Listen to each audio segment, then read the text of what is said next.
नमस्कार दोस्तों, त्रिमूर्ति IAS academy में आप सबका स्वागत है। दोस्तों, इस वीडियो में मैं आप सबको शारीरिक लंबाई यानी कि हाइट बढ़ाने से संबंधित एक highly scientific evidence based report के बारे में बताने वाला।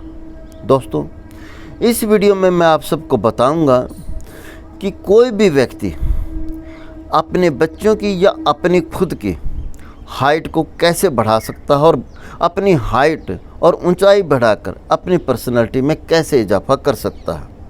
इस वीडियो में किसी भी प्रकार के अनसाइंटिफिक मेथड, जादू टोना और अन्य किसी भी चीज़ का सहारा नहीं लिया गया है।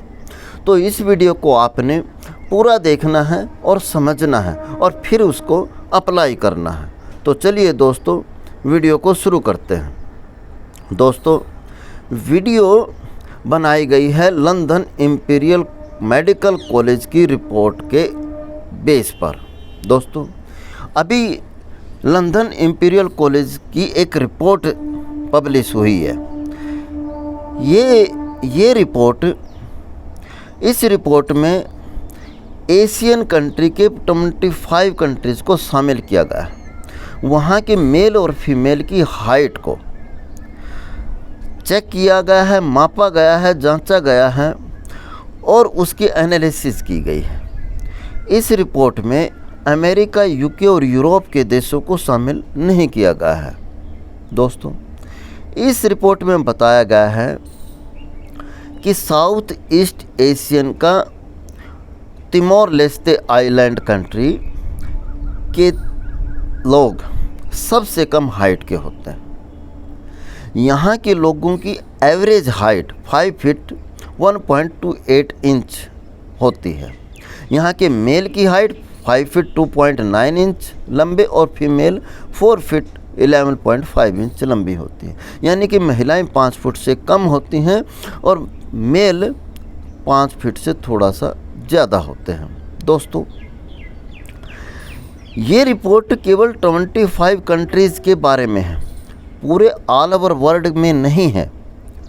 अदरवाइज विश्व में अफ्रीका के कई ऐसी ट्राइब्स हैं जहाँ के लोगों की हाइट बहुत कम होती है। तो पूरे वर्ल्ड के एवरेज या सबसे कम या ज़्यादा की नहीं है इसमें रिपोर्ट, केवल एशिया की 25 कंट्री से संबंधित है। उसी तरीके से आपने इसको समझना है। दोस्तों, इस रिपोर्ट में भारत के संबंध में भी कहा गया है। इसमें कहा गया है कि भारत के लोगों की एवरेज हाइट 5 फीट 2.50 इंच लंबी होती है।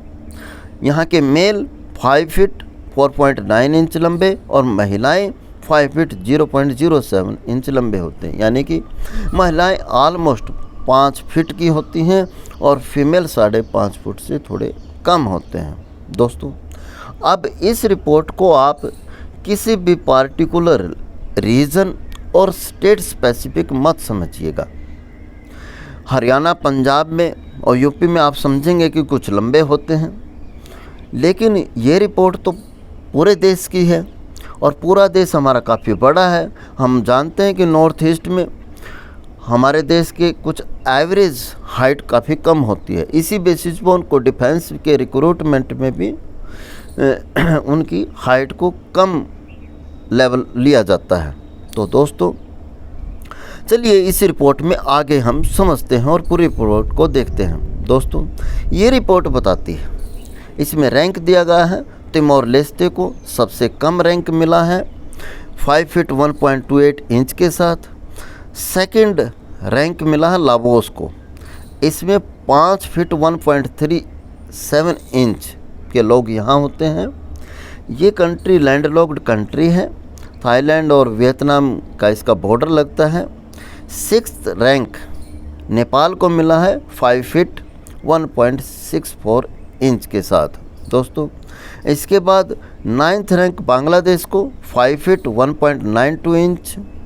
Next 11th rank Indonesia 5 feet 2.27 इंच। नेक्स्ट भारत 14th रैंक के साथ 5 फीट 2.50 इंच। 15th रैंक 15वां रैंक वियतनाम को 5 फीट 2.60 इंच के साथ। 20वां रैंक भूटान को 5 फीट 2.77 इंच।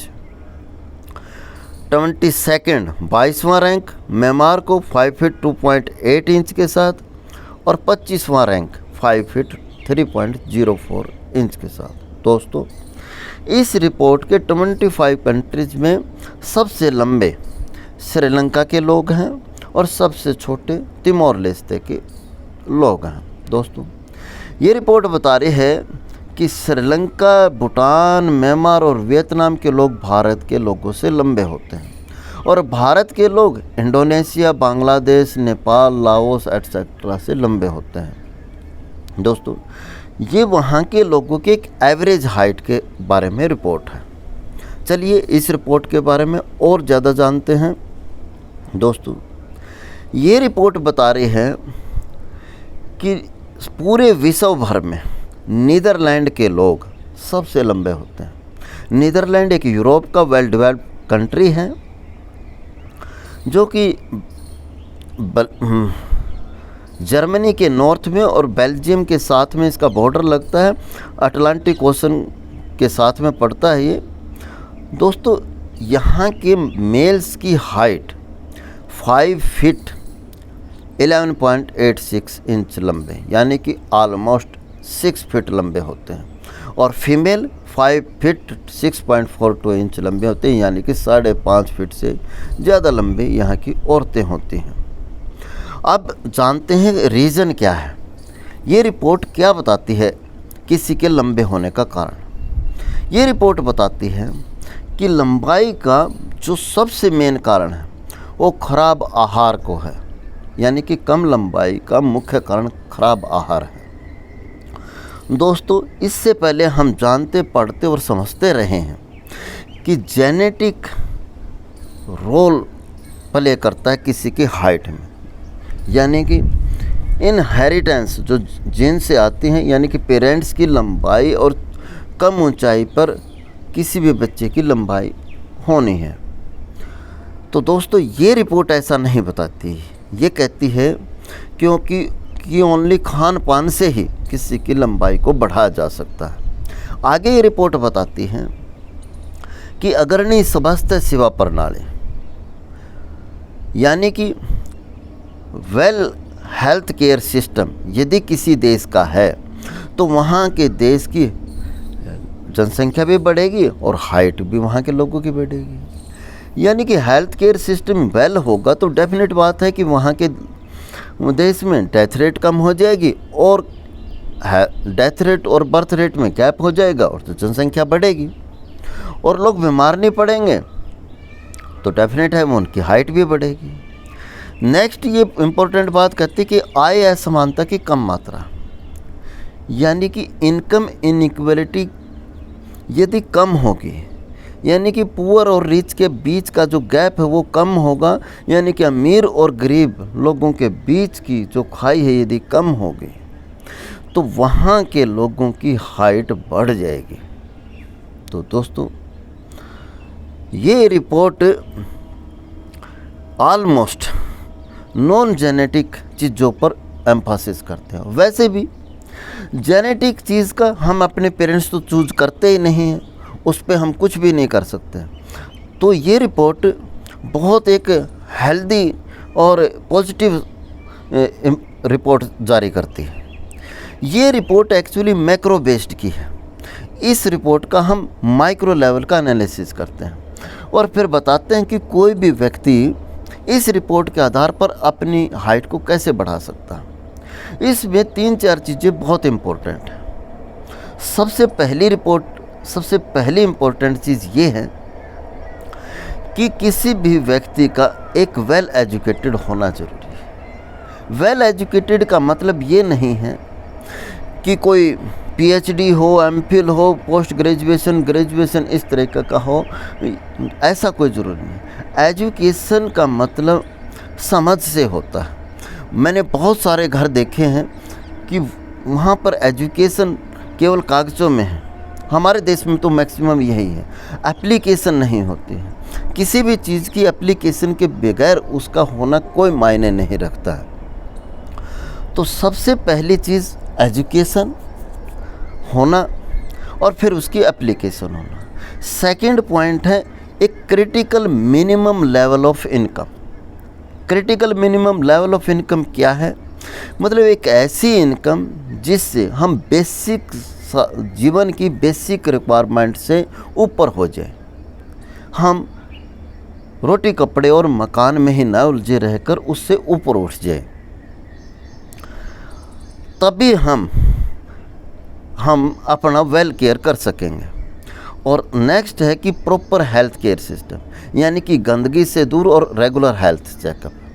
तो दोस्तों, यदि हम इंडिविजुअल लेवल पर अपनी हाइट को इम्प्रूव करना चाहते हैं तो इसकी शुरुआत कहाँ से होती है? किसी भी लेडीज़ के प्रेग्नेंट होने से ही शुरुआत हो जाती है। जब भी कोई लेडी प्रेग्नेंट होगी तो उससे उसी दिन से उसका regular treatment, regular health checkup होना चाहिए और उसको वेल न्यूट्रिएंट फूड देने की ज़रूरत है। और वेल न्यूट्रिएंट फूड कैसे मिलेगा? तो इसके लिए हम लोगों को एक बेसिक रिक्वायरमेंट बहुत ज़रूरी है जो हम हर घर में मिस करते हैं, चाहे वो घर कितना भी पढ़ा लिखा हो। वो चीज़ है कि हम मेनू चार्ट उस किचन में नहीं होता। बस किचन से ही आपकी हेल्थ बढ़नी है, ये रिपोर्ट ये बता रही है। एक वेल बैलेंस्ड डाइट के साथ मेनू चार्ट का होना किचन में बहुत ज़रूरी है। उसी के बेसिस पर घर में डाइटिंग सिस्टम होनी चाहिए। दोस्तों, हमारे घरों में जब भी हम खाना खाते हैं वो रैंडम बेस पे खाना खाते हैं, मतलब कोई भी जो होगा वो बना लीजिए। और लगभग पिछले 50 साल से तो हम यूनिकॉर्न फूड का यूज़ करते हैं। यूनिकॉर्न फूड मतलब ये है कि हम उत्तरी भारत में गेहूं का प्रयोग करते हैं और साउथ में चावल का प्रयोग करते हैं। ये बिल्कुल हाईली अनसाइंटिफिक है। हमें मल्टीग्रेन का यूज़ करना चाहिए अपने डाइट में। अब मल्टीग्रेन का कैसे? एक तो प्योर गेहूं की रोटी मत खाएं, उसमें डिफरेंट और भी अनाज का प्रयोग करें। दूसरी बात, यदि हम एक रोटी खाते हैं तो 2 कटोरी हमने सब्जी की लेनी है और 4 आइटम फ्रूट के रखने हैं। तो दोस्तों, यानी कि 2 रोटी खानी है तो 4 कटोरी सब्जी की और उसका डबल हमने फ्रूट खाना है। तो हम सब्जी और फ्रूट को कम इम्पोर्टेंस देते हैं, ओनली रोटियों की मात्रा बढ़ा देते हैं। वो उससे प्रॉपर वेल न्यूट्रिएंट्स फूड हम नहीं ले पाते हैं। तो एक तो ये सिस्टम करना है। दूसरा, तीनों डाइट सुबह, दोपहर और शाम की उसका एक डिफरेंट क्वांटिटी को डिफरेंट आइटम्स का यूज़ करना है।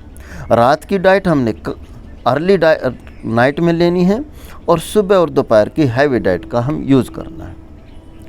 पानी की भी बहुत बड़ी इम्पोर्टेंस है। पानी का हमने रेगुलर यूज़ करना। बहुत सारे लोग पानी पीते ही नहीं हैं, बहुत कम पानी पीते हैं, उससे बीमारियां होती हैं। तो इस रिपोर्ट में सबसे मेन कारण जो हाइट बढ़ाने से संबंधित कहा गया है वो डाइट का मेन्यू चार्ट होना बहुत ज़रूरी है। तो एक तो वो कर लीजिए, एक अपनी इनकम को एनहेंस कीजिए और फिर इनकम का यूज़ करके रेगुलर हेल्थ चेकअप, यानी कि बच्चों में बीमारी नहीं होनी चाहिए, ना बड़ों में ना बच्चों में। बीमारी होने से हमारा हेल्थ कंप्रोमाइज़ हो जाता है। उससे ना केवल फिजिकल बल्कि मेंटल स्ट्रेस भी आता है जो हमारी ग्रोथ को कंप्रोमाइज़ करता है। तो हमारी एक critical minimum level of income होनी चाहिए। एक किचन में कम से कम एक मेनू चार्ट होना चाहिए। एक highly scientific nutrient food diet का प्रयोग करना चाहिए।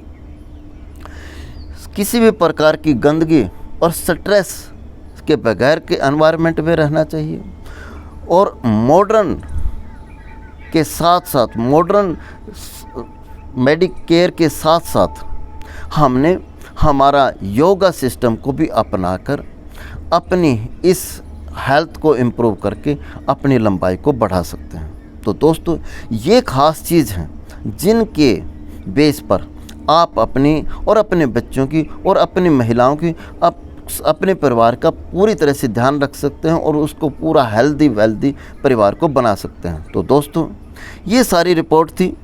मुझे उम्मीद है कि ये रिपोर्ट आपको पसंद आई होगी, वीडियो आपको पसंद आई होगी। और अगर वीडियो पसंद आई है तो लाइक, शेयर और कमेंट्स अवश्य करें और बताएं हमें कि भाई आप इस रिपोर्ट से कितना सहमत हैं। दोस्तों, हमारी जितनी भी रिपोर्ट होती हैं या जितनी वीडियो होती हैं वो हाईली इंफॉर्मेटिव और एजुकेशन बेस्ड की होती हैं। ये एग्ज़ाम ओरिएंटेड भी होते हैं। दोस्तों, थैंक्स फॉर वाचिंग वीडियो। आप इस वीडियो को और हमारे चैनल को सब्सक्राइब अवश्य करें। धन्यवाद दोस्तों। जय हिंद, जय भारत।